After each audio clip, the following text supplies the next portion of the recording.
RCBC Pay Bills Online.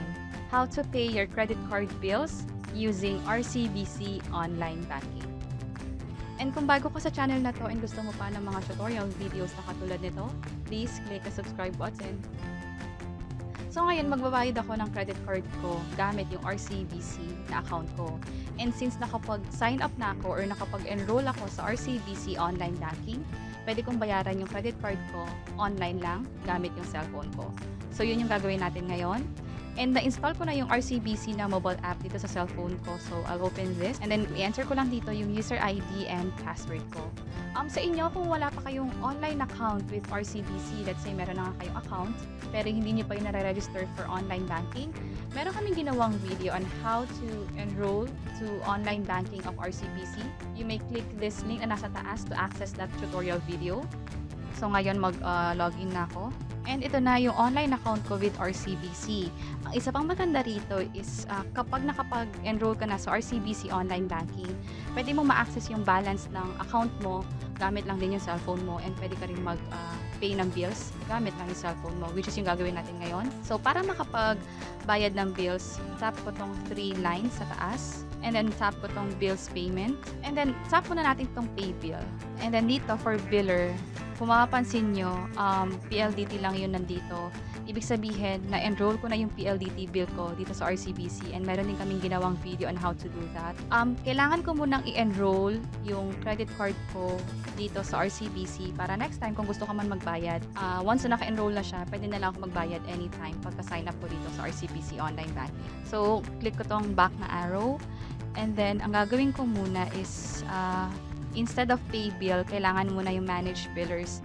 Dito tayo mag-enroll. So later on, itong billers ko sa taas, dapat madagdagan to ng credit card na biller after ako makapag-enroll. So dito I'll tap this plus, and then for biller, piliin ko rito yung credit card ko. So dito mapapansin nyo merong BDO credit card, meron din yung Citibank, and marami pang credit cards dito. So sa akin, ang hanapin ko is yung Security Bank na credit card. Ito siya, Security Bank, Mastercard, or Diners. And then, biller nickname. So, any nickname will do as long as mag-remind ito sa inyo kung anong klaseng biller yon. So, sa akin, ang gagawin ko is SBCC, ibig sabihin Security Bank Credit Card. And then, Lulu, ibig sabihin, akin yung credit card na to. Card number. Makikita to dun sa credit card ninyo, yung 16-digit card number na nasa harapan ng credit card. Yun yung ilalagay dito.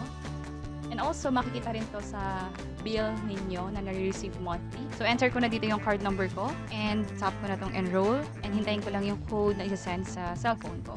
Siya, 942517, and tap ko na tong submit. And ayun na, so you have successfully enrolled this credit card. So, pwede ko na tong i-tap pay this biller. So, pwede na ako magbayad right away. Pero let's say mag-start tayo from scratch. Let's say pagka-sign up ko or pagka-login ko, ito yung view agad na nakikita natin. And dahil na-enroll ko na siya, every time na gusto ko magbayad, ang gagawin ko na lang is pay bills. Hindi na ako kailangan mag-enroll. Kasi yung enrollment tong bill, once lang siya ginagawa. So, tap ko tong 3 lines. And then tap bills payment. And then pay bills. And then for biller, dalawa na agad yung nakita natin dito. Kanina isa lang to, which is yung PLDT lang. Ngayon, dahil kaka-enroll ko lang ng Security Bank na credit card ko, nagpakita na siya dito. So, piliin ko to. And andito na agad yung card number ko. And the amount is, lagay ko dito yung due ko for this month.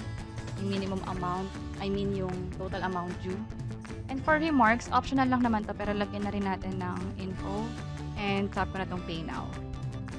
And review and pay. So, reviewin natin yung details, making sure na tama yung amount and also yung card number para hindi tayo magkaroon ng issue sa pagbayad. So, tama naman lahat, and tap ko na itong proceed. And hintayin ko lang ulit yung code na isasend sa cellphone number ko, 484-619. So, dapat yung OTP, ikaw lang dapat nakakaalam yan. And kapag nakaka-receive ka ng OTP, ibig sabihin may nangyayari transaction dun sa account mo. So, tap ko na itong submit. And ito na, you have successfully paid this amount to this credit card number. And return lang ako sa my accounts ko, and nabawasan na rin to ng amount, which is yung pinambayad ko dun sa credit card ko. Nandito siya sa bandang taas.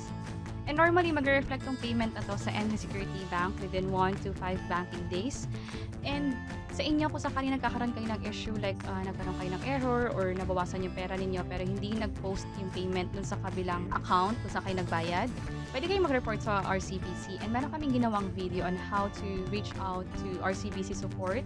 Ito yung iba't ibang paraan para makapag-report ka sa RCBC. You may click this link sa taas to access that video. And sana nakatulong tong video na to. Please let us know by clicking the like button. And kung may naisip kayo ibang questions or topics na tingin nyo pwede namin i-share online, please let us know by providing a comment below. And ito pa yung ibang mga videos. I hope makatulong to sa inyo. And this is Lou from Invest Library. Until next time, bye-bye!